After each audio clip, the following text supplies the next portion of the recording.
পৌঁছাতে পেরেছি। তাই এখন এখানকার ধামাতের কথা পাঠ হবে এবং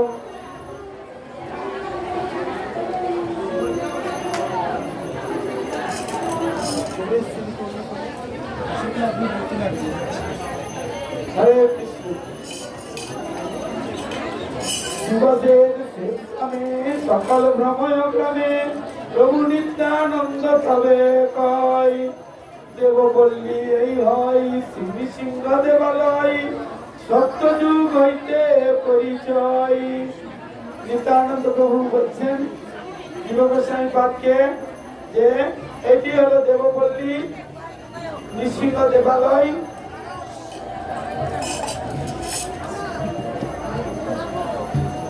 নৃসিংহদেবের মন্দির ব্রহ্মাদি প্রহ্লাদের দয়া করি হিরণ্য বধিয়া হরি এই স্থানে করিলা বিশ্রাম।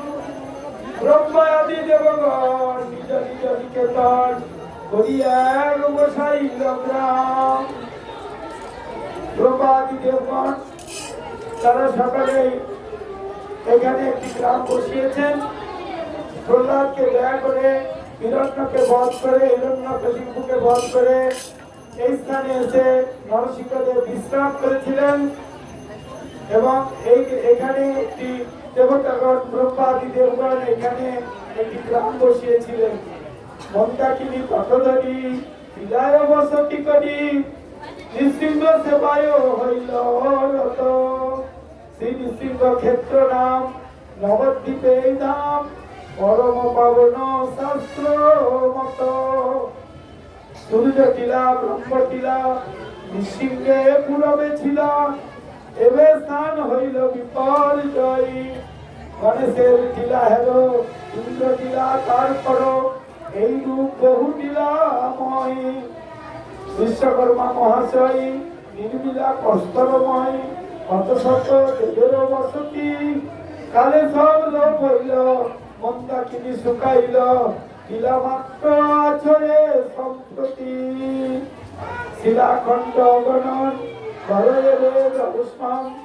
সেই সব মন্দিরের শেষ পুরো কিছু দিন পরে এক ভক্ত নরবরে আবে নৃসিংহের কি ফলে। বৃহৎ মন্দির করি বসাইলে নরহরি পুনঃ সেবা করিবে প্রকাশ। নবদ্বীপ পরিক্রমা কালে এক সীমা 16 মধ্যে এই বাস।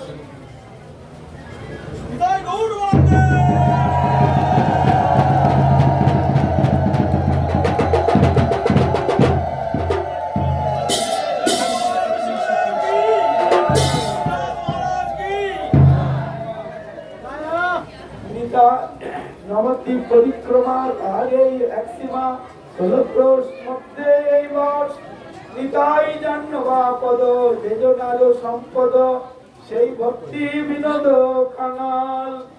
নবদ্বীপ সুমহিমা নাহি তার কবু সীমা তাহা গাই ছাড়ি মায়া জল। হরে কৃষ্ণ কৃষ্ণ কৃষ্ণ হরে হরে হরে রাম রাম রাম হরে হরে। এখন ভগবান নরসিংহদেবের কথা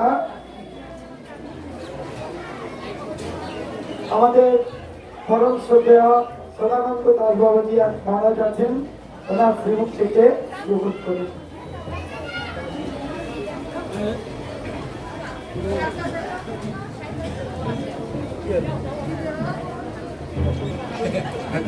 মালা দিয়েছে, মালার ভারে তো দেখতে হবে তো।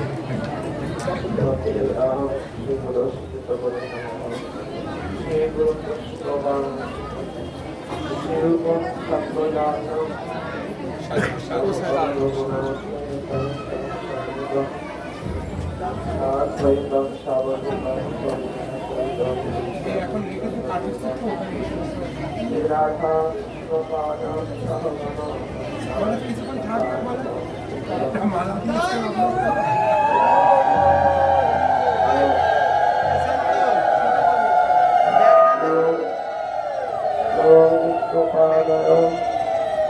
সরস্বতী প্রিয়াত্মনি শ্রীমতী ভক্তি ভাগবত বিধায়িনী ভাগবত কথা সাধি ভক্তি বিজ্ঞান দায়িনী গুরু গৌরাঙ্গায় সুধরিতে জ্ঞানবোধিনী ভক্ত সঙ্গ সুখানন্দে সিদ্ধান্ত নবরূপে ভক্তি বিনোদ ধারা স্নাপাচার্য প্রভবে ওম জ্ঞানতিবিরন্ধস্য ধনঞ্জনং শলাকয়া চক্ষুরুন্মিলিतं যেন তস্मै শ্রীগুরবে নমঃ বাঞ্ছাকল্পতরুভ্যশ্চ কৃপাসিন্ধুভ্যেব চ পতিতানাং পাবনেভ্যো বৈষ্ণবেভ্যো নমো নমঃ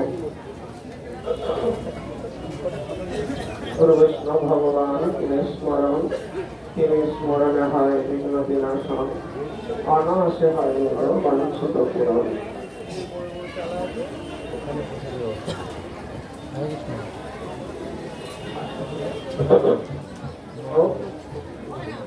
ভগবান দ্বাদশ রসে রসে এক সময় ভগবানের মনে কিছু বিরস আস্বাদন করার ইচ্ছা হয়। তো ভগবান এক কাজে বহু কার্য সাধন করেন। তখন সেই সময় ব্রহ্মার মানস পুত্র সনক সনন্দ সনক কুমার সনাতন তারা সবসময় 5 বছরের বালক, তাদের মহাজ্ঞানী তারা, কিন্তু এক সময় তাদের অভিলাষ হয় যে তারা বৈকুণ্ঠে গিয়ে ভগবানকে দর্শন করবে। তো কালক্রমে তারা সেখানে যান। বৈকুণ্ঠের 7 দ্বার আছে, সেই বৈকুণ্ঠের 7 দ্বারে 6ষ্ঠ দ্বার অতিক্রম করে যখন 7 দ্বারে পৌঁছালেন, সেখানে জয় বিজয় নামে দাবি ছিল। তো সেই দাবিরা তারা 5 বছরের বালক ব্রহ্মার যে মানস পুত্র, তাদেরকে বললেন তোমরা অন্তর্মহলে যাবে প্রভুকে দর্শন করতে। তো সভ্য বেশ তারা দ্বার আটকালে। তখন চতুষ্ষণ বললেন যে এখানে তো বৈকুণ্ঠ, এখানে তো কোনো কুণ্ঠ ধর্ম নয়, তো তোমরা বৈকুণ্ঠে বাস করে তোমাদের মধ্যে কুণ্ঠ ধর্মটা আসলো কি করে? অর্থাৎ তোমরা এখানে বৈকুণ্ঠের উপযোগী নয়, তোমরা সকুণ্ঠে যাও, যেখানে কুণ্ঠ ধর্ম থাকে সেখানে। অভিশাপ দিলেন তাদেরকে যে তোমরা যাও, মর্ত্যলোকে চলে যাও। তখন ভগবান সঙ্গে সঙ্গে আসলেন এবং চতুষ্ষণ সনক সনন্দ সনক কুমারের কাছে ক্ষমা চাইলেন ভিক্ষের জন্য। ভগবানের দর্শন হয়ে গেল তাদের, এবং ভগবানের দিব্য তুলসী মালা পরিধান করেছিলেন। সেখানে তাদের ভগবানের ওই দিব্য তুলসীর গন্ধে তাদের ভক্তি হল। তো জ্ঞানী কর্মী এবং যোগী সকলেই কিন্তু ভক্তির কাছে নত হয় সবাই। সেই জন্য ভগবান ব্রহ্মার মানস পুত্র তারা জ্ঞানী মহান, কিন্তু ভগবানের দিব্য পরিধান করেছিলেন দিব্য তুলসীর মালা। সেই নাসিকায় তাদের ভগবানের দিব্য তুলসীতে ভক্তির প্রভাব হলো, তারা ভগবান আরাধনা করতে থাকলেন। তখন ওই জয় বিজয় এরা দুজন মর্ত্যলোকে দিতি অদিতি বলে কশ্যপের পত্নী দিতির গর্ভে দুজনার জন্ম হয়। একজনের নাম হিরণ্যাক্ষ, একজনের নাম হিরণ্যকশিপু। সেই হিরণ্যকশিপু হিরণ্যাক্ষ ভীষণ মানে অত্যাচারী হয়েছে। এক সময় নারদকে বলেন যে আমাদের ভীষণ যুদ্ধ করার ইচ্ছা আছে, সেরকম যুদ্ধ কোথায় করবো? নারদ বললেন যাও, একটা বরাহ মূর্তি আছে, তার সঙ্গে ভীষণ যুদ্ধ করতে। হিরণ্যাক্ষ সেখানে গেলেন। বরাহদেব তখন মানে তিনি দন্তের অগ্রে পৃথিবীকে ধারণ পাতাল থেকে নিয়ে এসে তিনি ধারণ করছিলেন, স্থাপন করলেন। এরকম সময় হিরণ্যাক্ষ সেখানে বরাহদের সঙ্গে ভীষণ যুদ্ধ হয়। সেখানে যুদ্ধ হয়ে তার সঙ্গে হিরণ্যকশিপু হিরণ্যক্ষকে সেখানে পরাভবের মারে। হিরণ্যকশিপু বড় ভ্রাতার মৃত্যুর পরে ভীষণ দুঃখিত হন এবং তিনি অত্যাচারী আরো ভীষণ হলেন। তারপরে তিনি ব্রহ্মাকে আরাধনা করেন। ব্রহ্মাকে আরাধনা করে তিনি জলে ফলে অস্ত্রে শস্ত্রে ঘরে বাইরে দিনে রাতে শূন্যে পৃথিবীতে কোনোভাবে এমন ব্রহ্মার কাছে বর চাইলেন যে সমস্ত বর আটকে দিলেন, যে অমর পদ নেবেন। ব্রহ্মাকে বললেন যে আমি অমর পদ দাও, কিন্তু ব্রহ্মা বলে আমি নিজে অমর নয়, আমি অমর পদ দিয়ে দেবো। তো তখন ব্রহ্মার কাছে এইরকম ভাবে চাতুর্য সহিত পদ নিলেন যে তোমার জীবিত কোনো প্রাণীর দ্বারা আমি যেন মৃত্যু না হয়। এরকম ভাবে যখন বললেন তখন তিনি সমস্ত ভাবে বর নিলেন, কিন্তু বর নেবার পরে ব্রহ্মার আরাধনা করে তিনি ভীষণ হলেন। যে সময় তিনি তপস্যা করতে গেছিলেন সেই সময় কয়াধু তার পত্নী আর তিনি গর্ভবতী ছিলেন। ইন্দ্র তখন তাকে হরণ করে নিয়ে যাচ্ছিলেন যে এর গর্ভে একটা অসুখ সন্তান আছে, একে মেরে ফেলা হয়। তো তখন রাস্তায় নারদের সঙ্গে দেখা হয়। নারদ গোস্বামী পাল তিনি বলেন ইন্দ্রকে, তুমি এই কয়েকদিন নিয়ে যাচ্ছ কেন, কোথায় নিয়ে যাচ্ছ? বলেন প্রভু এর গর্ভে অসুরের সন্তান আছে, আর একটা অসুখ তৈরি হবে, এই জন্য না তুমি জানো এর গর্ভে কি আছে না আছে? তো তখন নারদের সঙ্গে তো বেশি কথা বলে বললেন, ওই জন্য তিনি নারদকে নারদ যা বললেন শুনলেন, ইন্দ্র ছেড়ে দিল কয়েকদিন। নারদের আশ্রমে কয়েকদিন থাকলেন মাথা। আর মা বললেন কিছুদিন তার আশ্রমে থাকলেন। তিনি ওই নারদ ভাগবত কথা বলতেন আর কয়েকদিন শুনতেন। আর কয়েকদিন একটা বর ছিলেন যে গুরুদেব আমার যতদিন আমার স্বামী তপস্যা করে না হবে ততদিন আমার যেন প্রসব না হয় সন্তান। তো তখন এইভাবে আশ্রমে ছিলেন। যখন তার স্বামী আসলেন তারপরে আবার কয়েকদিন তার গৃহে ফিরে গেলেন। তারপরে তার ইচ্ছাকৃত সন্তান হলো প্রহ্লাদ মহারাজ। প্রহ্লাদ মহারাজ হওয়ার পরে কয়েকদিন ওখানে থাকার সময় নারদের কাছে তার সন্তান কথাতেই ভগবানের কথা নানান সব কথা শুনে, তার প্রতিও কথা সাধুর কাছ থেকে শুনে। এই জন্য আমাদের হিন্দু শাস্ত্রে আছে যারা গর্ভবতী হন, যারা ভালো গর্ভবতী হন, তারা সাধুর কাছ থেকে কিছু ভগবতীয় কথা শুনে তার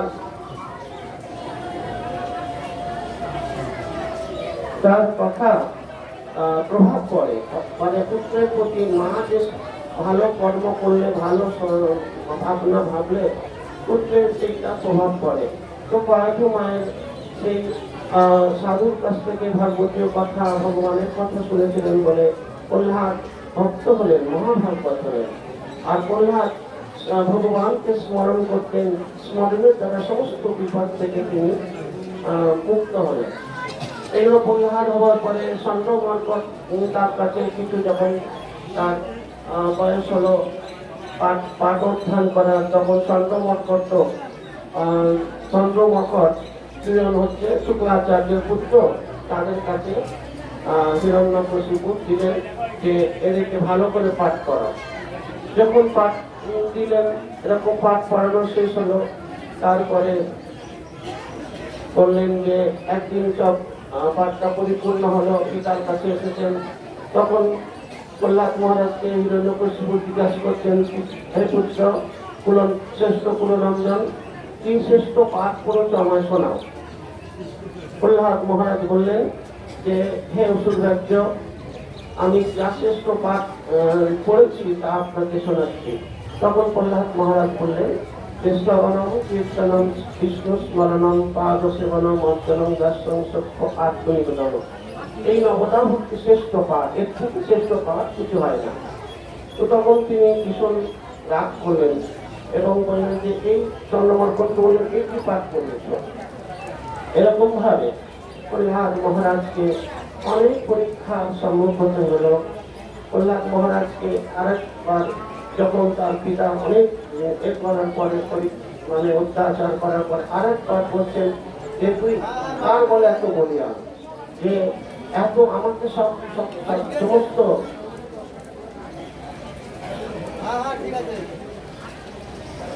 সমস্ত শ্মশান ত্রিভুবন আমাকে ভয় করে। তুই ভয় করিস না, তুই কার বলে? বলছে তুমি যার বলে বলিয়ান আমি তার বলে বলি। ওই জন্য এরকম ভাবে বললেন তোমার তুমি যার বলিয়ান বলিয়ান তার এই স্তম্ভের মধ্যে তোমার ঘটি আছে? বললেন হ্যাঁ আমার ঘড়ি স্তম্ভের মধ্যেও আছে। তখন স্তম্ভকে প্রহার করতে সেখানে স্তম্ভে থেকে ভগবান নৃসিংহদেব আবির্ভূত হন। যিনি আবির্ভাব কেমন সময় হয়েছে না গধূলির সময় হয়েছে, রাতও নয় দিনও নয়। এবং সেই সময় আবির্ভাব হয়ে প্রহ্লাদের পিতাকে মানে সব যত বর ছিল সেই সমস্ত বর এক এক করে বুঝিয়ে দিলেন, দেখো আমি রাতেও মারছি না দিনেও মারছি না, আমি ঘরেও মারছি না বাইরেও মারছি না, চৌকাঠের মধ্যে দাঁড়িয়ে সেখানে অনেক যুদ্ধ হলো, অনেক কিছু হয়েছে। তারপরে আমি নৃসিংহদেব তাকে এনে চৌকাঠের মধ্যে দাঁড়িয়ে আর জানুর করতে রাখছেন আর তাকে মারছেন। আর এক এক করে সব কথা বলছে, দেখো আমি রাতে মারছি না দিনে মারছি না, আমি ঘরে মারছি না বাইরে মারছি না, আমি শূন্যে মারছি না স্থলেও মারছি না, আর আমি অস্ত্রে মারছি না শস্ত্রে মারছি না, লোকের দ্বারা মানে এ করছেন। তো এইরকম আমার ব্রহ্মার যত বধ ছিল, আমি ব্রহ্মার কোনো সাক্ষী প্রাণী নয়। এরকম ভাবে নৃসিংহদেব সব কিছু যত বধ দিয়েছিল সব কিছু বলে তারপরে তার দুঃখ বিতরণ করলেন। তো যখন দুঃখ বিতরণ করার পর তার পুত্রকে বললেন, প্রহ্লাদ তুমি তোমার পিতার রাজস্বী বছর তোমার পিতার কার্য করো। আর প্রহ্লাদকে বললেন তোমার বংশে আর যারা আসবে আমি তাদেরকে কোনোদিন মারব না। প্রহ্লাদের পুত্র হচ্ছে বিলোচন, বিলোচনের পুত্র বলি, বলির পুত্র মানাসুর। এরকম ভাবে সব ভগবান বলিকে তিনি ছলনা করেছেন, কিন্তু বলিকে আবার পরপর তার দাস্যস্থিত করেছেন। তো এই জন্য প্রহ্লাদ মহারাজকে ভগবান বললেন তুমি বর নাও। তো যখন তার পিতাকে মারার পরে প্রহ্লাদকে বললেন যে প্রহ্লাদ তুমি বর নাও। তো তখন প্রহ্লাদ বললেন আপনি প্রভু আমি দাস, আর আমাদের বরের কি প্রয়োজন? তো ভগবান বললেন যে না, আমি ভক্ত বৎসল, আর ভক্তের জন্য আমার দর্শনটা ব্যর্থ যায় না। তখন প্রহ্লাদ বললেন প্রভু আমার যদি আপনি বরই দেবেন তো আমি অসুর রাজ্যের সন্তান, আমার পিতা আপনার প্রতি যে সমস্ত অত্যাচার করেছে, অশুভ অত্যাচার করেছে, সেই আমার আপনি আমার পিতার অপরাধটা ক্ষমা করবেন, এইটাই আমার বর। তো তখন প্রহ্লাদকে বলছে ভগবান নৃসিংহদেব যে প্রহ্লাদ তুমি কি বলছো? তোমার পিতৃকুল এবং মাতৃকুল কুল তোমার নিস্তার হয়ে যাবে, তোমার পিতৃকুল এবং মাতৃকুল কৃষককুল তোমার উদ্ধার পাবে। তোমার পিতা তো এইরকম ভাবে নৃসিংহদেব ভক্ত বৎসল সুন্দর করে প্রহ্লাদ মহারাজের অনেক দয়া করেছেন তিনি। আর সেই মহারাজ নৃসিংহদেব যখন প্রহ্লাদের পিতাকে মারার পরে এইখানে এসে, এইটা হলো বিশ্রাম স্থল। মহাপ্রভু বলেছেন যে এইটা হলো যখন প্রহ্লাদের পিতাকে মেরেছেন তারপরে এখানে এসে তিনি বিশ্রাম করেছেন। এটা সাক্ষাৎ ভগবান নৃসিংহদেবের মানে সাক্ষাৎ বিগ্রহ, কোনো কেউ কারো প্রতিষ্ঠিত নয়। আর এটা মধ্যদ্বীপ, এখানে অনেক সাধুগণের ভগবানের আরাধনা করার স্থান, যেটা দেবপল্লী বলা হয়, মহারাজ বললেন ইতিপূর্বে। তো এখানে সেই ভক্তবৎসল নৃসিংহদেবের শুভ আগমন, এখানে বিশ্রাম স্থল, এই জন্য এখানে কীর্তন, এখানে বিশ্রাম হয়, এখানে ভক্তদের আরাম হয়, এখানে ভক্তদের খুব শুভ স্থান, এখানে নির্জন স্থান, স্মরণের স্থান এখানে। সেই জন্য এই স্থানটা ভক্তবৎসল নৃসিংহদেবের সুন্দর প্রিয় স্থান, দেবপল্লী স্থান। এখানে যারা আসবেন আর গৌর অবতারে এখানে গৌরের ধামে বলেছেন, গৌরীতায় নামে না আছে অপরাধের বিচার, নাম লইতে প্রেম হয় বৈরস্তুধার। তো আমরা তো নৃসিংহদেবের আমরা সাক্ষাৎ পাইনি, আমরা গৌরের আমাদের কুলদেবতা গৌর আমাদের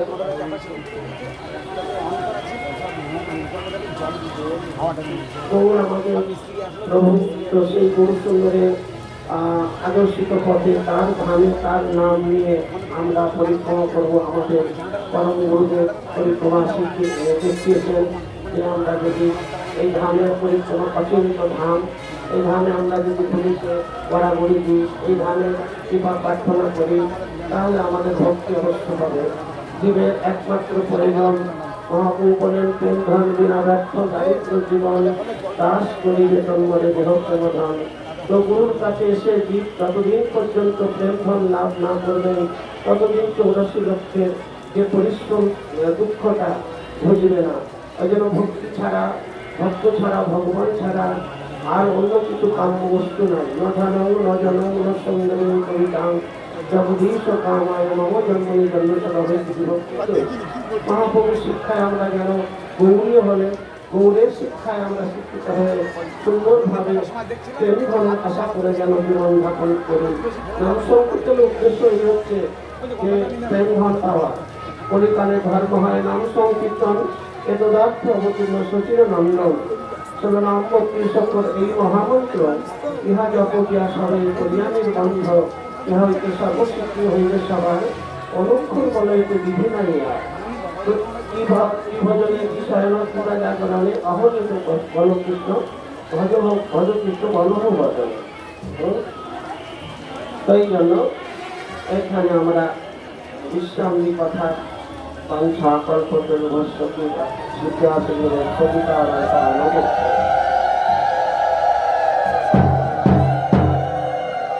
হরে কৃষ্ণ, হরে নরসিংহদেব ভগবান কি, সুন্দর বৃষ্টি কি,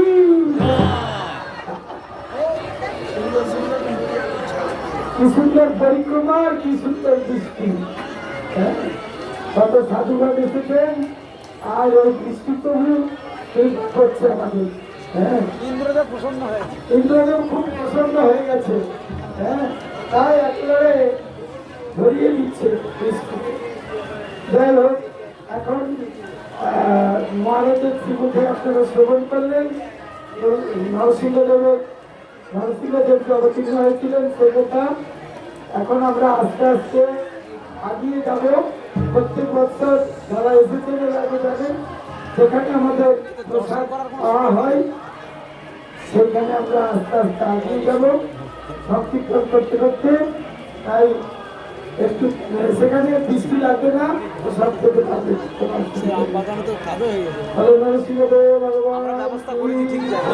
সেখানে আমাদের জল লাগবে না, সেখানে